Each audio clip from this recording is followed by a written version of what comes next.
Good morning and welcome to a Sunday sermon, your weekly moment of reflection and faith. Together we'll journey through the Word of God, drawing inspiration for our daily lives.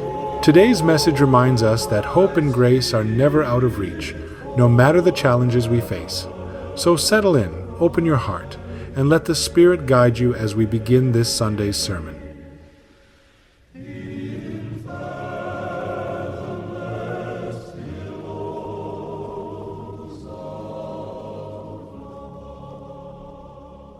Let me read our text for this morning from Romans chapter 12, verse 16, from the King James Version.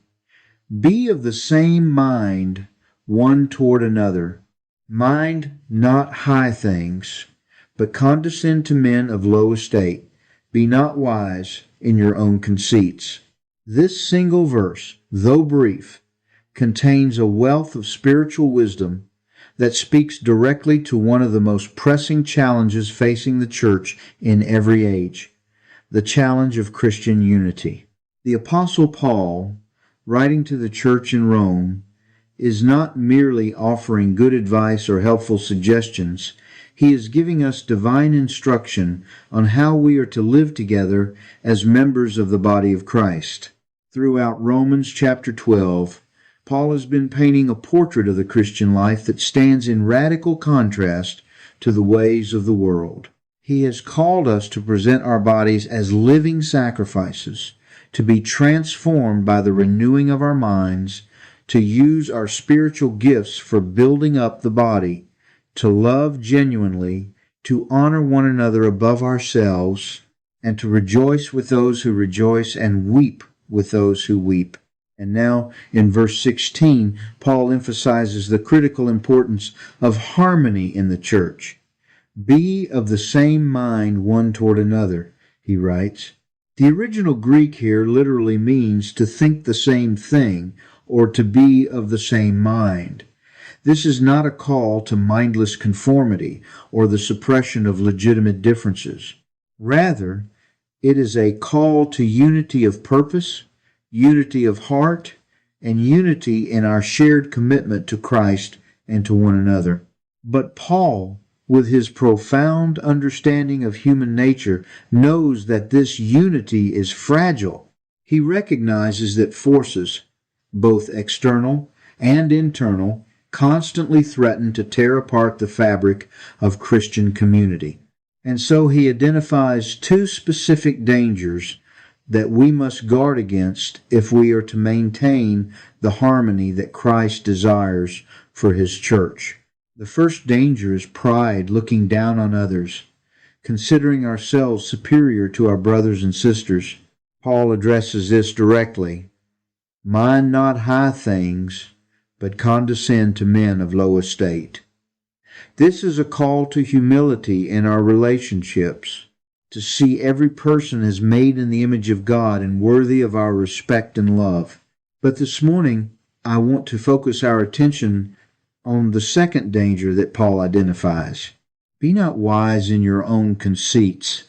This phrase in the King James Version captures the essence of the Greek expression that means being proud of your own wisdom and knowledge, being conceited about your intellectual abilities, trusting in your own understanding rather than in God's wisdom. This is the danger of intellectual pride, and it is just as deadly to Christian unity as pride in our social relationships. In fact, in many ways, it may be even more insidious because it often disguises itself as virtue. After all, isn't it good to pursue knowledge? Isn't it right to develop our minds? Isn't wisdom something we should seek? Yes, absolutely. But there is a world of difference between seeking wisdom humbly as a gift from God and being wise in your own conceits. Between growing in knowledge for the glory of God and the service of others and being proud of what we know or how clever we are. This morning, I want us to explore together what it means to be wise in your own conceits, why this is so spiritually dangerous, and how we can pursue true wisdom, the wisdom that comes from above, The wisdom that leads not to division but to unity, not to pride but to humility, not to self-exaltation but to the exaltation of Christ. The nature of intellectual pride. So what exactly does Paul mean when he warns us against being wise in your own conceits? At its core, it means having an inflated view of your intellectual abilities, trusting in your own reasoning more than in God's revelation, and becoming proud of your own wisdom and knowledge. This intellectual pride manifests in two distinct forms. The first is pride in what we know, becoming puffed up because we have studied more than others, can quote Scripture with ease, or understand complex doctrines. We begin to see knowledge as a badge of superiority rather than a gift to serve others. Perhaps we look down on the simple believer who loves Jesus deeply but cannot articulate fine theological points with the precision we demand. The second form is pride in our ability to reason and figure things out independently. We become overly confident in our own judgment, trusting our thinking more than God's Word. This often masquerades as intellectual independence or critical thinking. But there is a crucial difference between using our minds faithfully under God's authority and setting ourselves up as the final arbiters of truth. The Bible consistently warns against this danger. Pride was the very sin by which Satan fell, and intellectual pride is particularly dangerous because it strikes at the very heart of our relationship with God. When we become proud of our wisdom, we are essentially saying, I don't need God to teach me. Moreover, this pride directly threatens the harmony Paul commands. When we are wise in our own conceits, we easily dismiss those who disagree with us, use knowledge to win arguments rather than serve in love, and create painful divisions in the body of Christ. Why does Paul warn us so strongly against being wise in your own conceits? Let me give you 3 compelling reasons why this sin is spiritually deadly. First, intellectual pride is based on an illusion. The sobering truth is that we know far less than we think we do. Think about how often you have been absolutely certain about something, only to discover later you were completely wrong. Even the wisest people in history recognized how little they truly knew.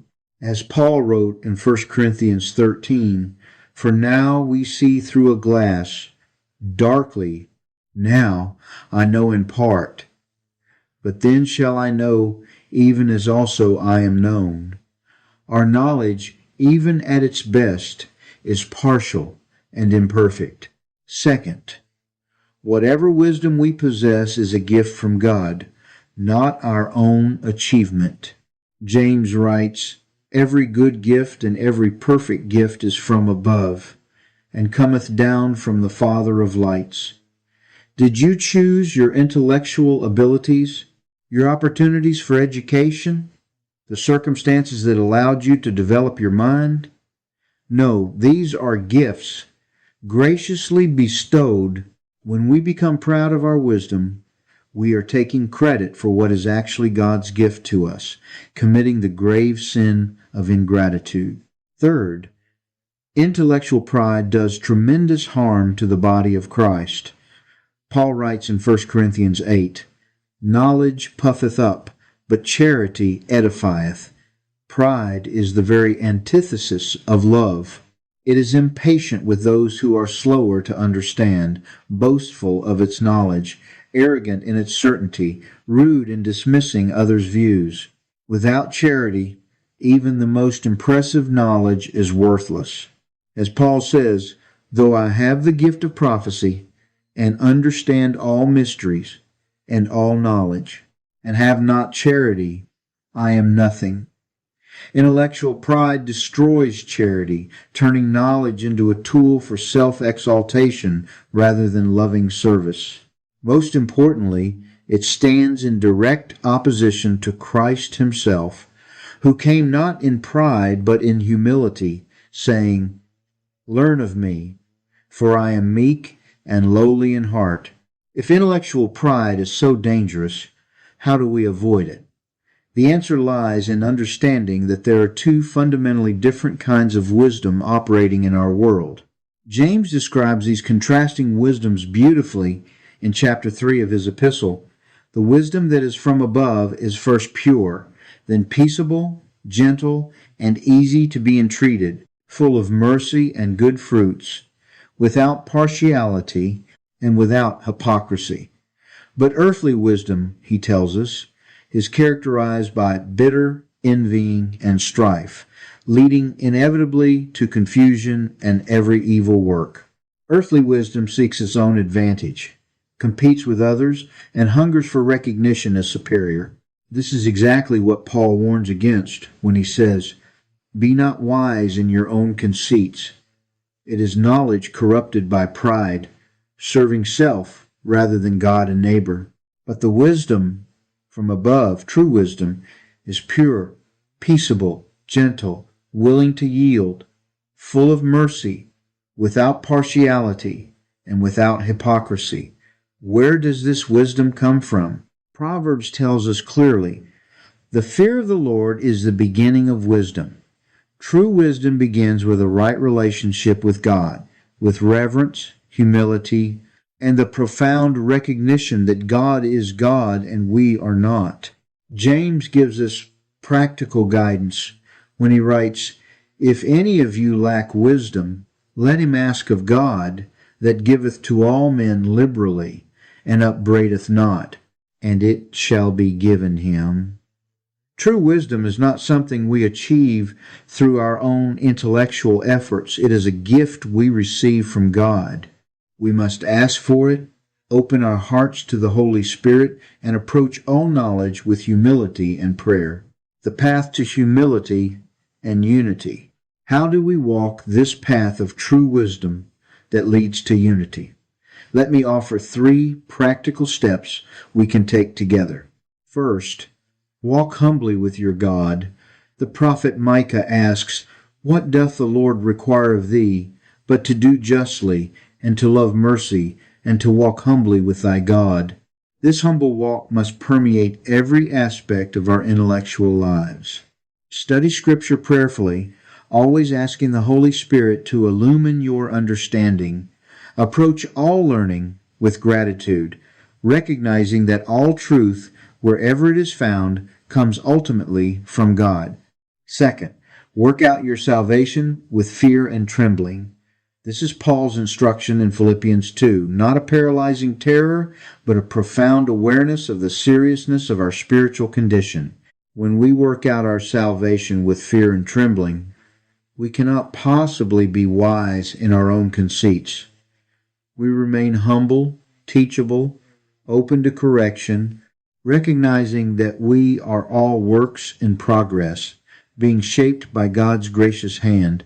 Third, actively seek wisdom from God through prayer, Scripture, and the guidance of mature believers. Prayer is essential. Ask God for wisdom regularly and specifically. Scripture is God's inspired word, the primary means by which he imparts wisdom to his people.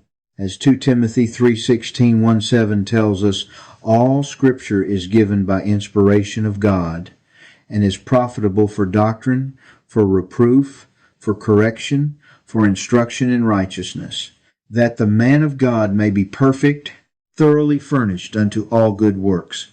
Read it regularly, meditate on it deeply, let it shape and reshape your thinking, and humbly receive the teaching of mature believers, recognizing that God works through his people to guide us into truth. Brothers and sisters, let me bring us back to where all Christian teaching must ultimately lead, to Christ himself. Jesus Christ is our perfect model of humble wisdom.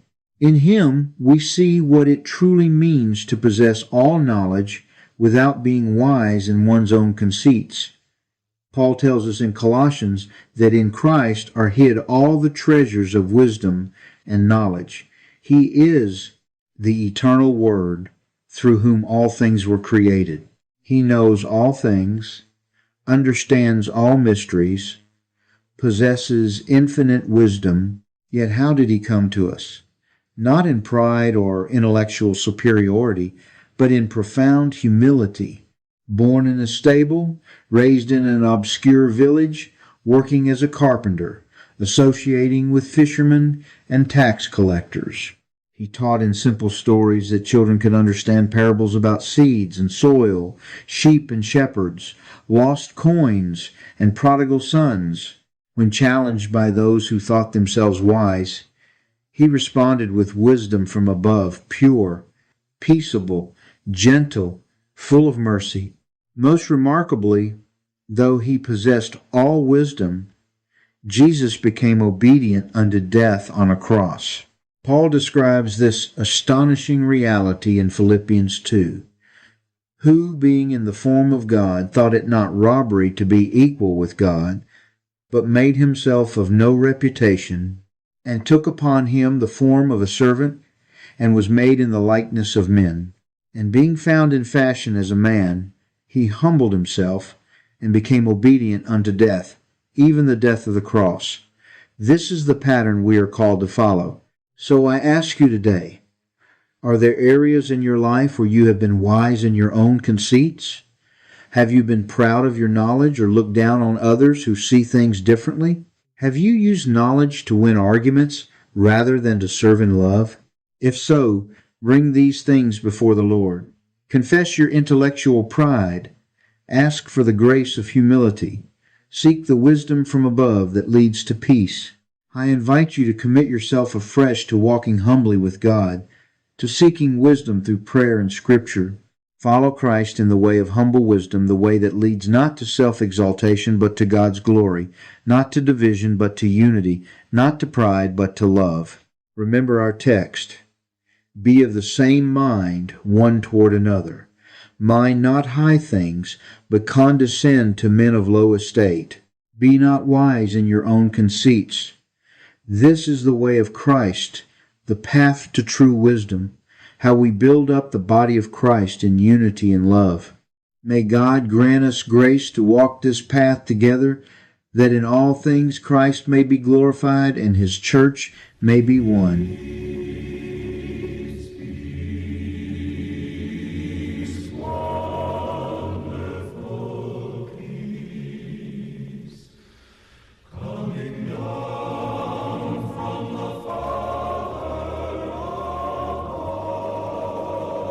Thank you for joining us today on a Sunday sermon.